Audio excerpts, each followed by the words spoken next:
Hello everyone. आज हम एक बहुत ही इम्पोर्टेंट टॉपिक आपको समझाने जा रहे हैं, जिसमें लोगों को लगता है कि ये एक मतलब यूज़फुल टॉपिक नहीं है, लेकिन आप समझिए कि यहाँ से एग्ज़ाम में क्वेश्चन भी आते रहते हैं कि हमारे अंदर जितने भी टाइप के बॉडी फ्लूइड हैं, वो कितने तरीके के होते हैं।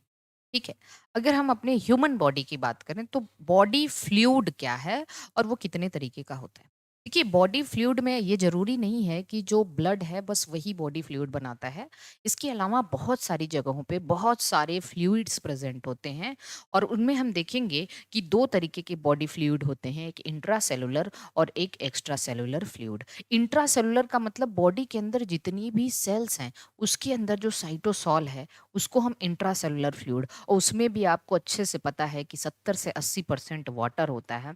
ठीक है? तो वो जो फ्लूइड है, सेल के अंदर जो फ्लूइड है, उनको हम इंट्रा सेल्यूलर, और सेल के बाहर के जो भी फ्लूइड हैं, उनको हम एक्स्ट्रा सेल्यूलर फ्लूइड के नाम से जानते हैं। अब हम देखते हैं कि सेल के अंदर कौन-कौन से फ्लूइड हैं, और आपको बता दें कि हमारी बॉडी में लगभग 66%, 66% जो फ्लूइड है, वो इंट्रा सेल्यूलर है, और लगभग 34% जो फ्लूइड है, वो एक्स्ट्रा सेल्यूलर फ्लूइड होता है। विद इन सेल और ये आउटसाइड सेल। ये देखो, साइटोसॉलिक फ्लूइड होता है और इसका पीएच न्यूट्रल होता है, जबकि ये एल्कलाइन पीएच का होता है। जितने भी एक्स्ट्रा सेलुलर फ्लूइड आप बॉडी के बाहर देखेंगे, उनका जो पीएच होता है वो 7.4, मतलब एल्कलाइन होता है। यहाँ से देखो, किसी एग्जामिनेशन में क्वेश्चन भी आया हुआ था कि इंट्रा सेलुलर फ्लूइड में सबसे ज्यादा कौन सा आयन होता है, तो पोटेशियम आयन सबसे ज्यादा होता है, और एक्स्ट्रा सेलुलर फ्लूइड का मोस्ट अबंडेंट केटायन जो होता है, वो सोडियम आयन होता है।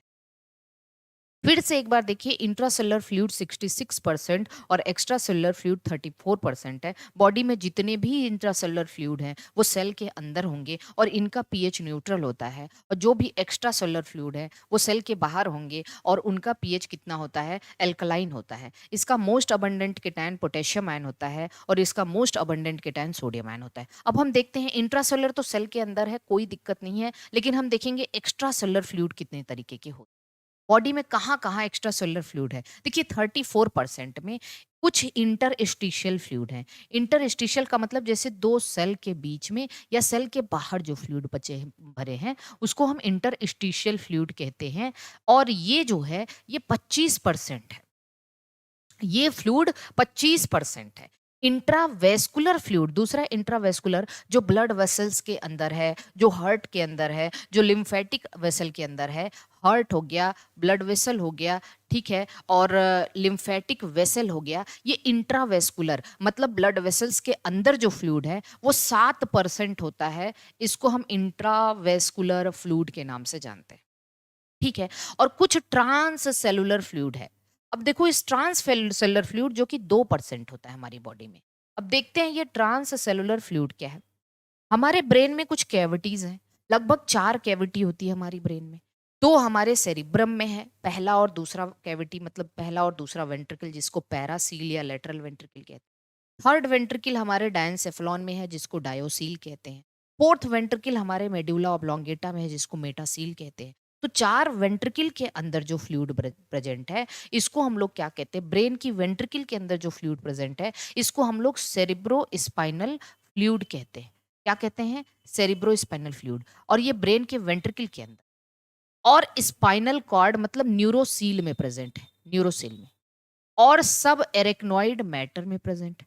सब एरेक्नॉइड मैटर में प्रेजेंट। सब एरेक्नॉइड मैटर में भी सेरेब्रोस्पाइनल फ्लूइड होता है।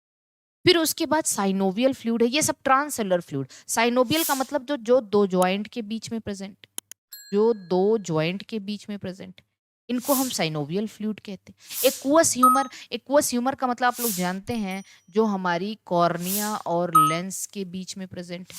कॉर्निया और लेंस के बीच में प्रेजेंट है, ये aqueous humour. Serous fluid, serous fluid का मतलब जो मेम्ब्रेन, विसरल ऑर्गन की मेम्ब्रेन है। जैसे हार्ट की मेम्ब्रेन क्या है? हार्ट की मेम्ब्रेन पेरिकार्डियम, आउटर और इनर, उसके बीच में पेरिकार्डियल स्पेस होता है वहां। लंग्स की मेम्ब्रेन, प्लूरल मेम्ब्रेन, उनके दोनों बीच में स्पेस होता है। तो जितने भी हमारे विसरल ऑर्गन हैं, उनकी मेम्ब्रेन के बीच में जो आपस में फ्लूइड होता है, उनको सीरस फ्लूइड कहते हैं। इसके बाद इंटरनल ईयर में पेरीलिम्फ और एंडोलिम्फ होता है।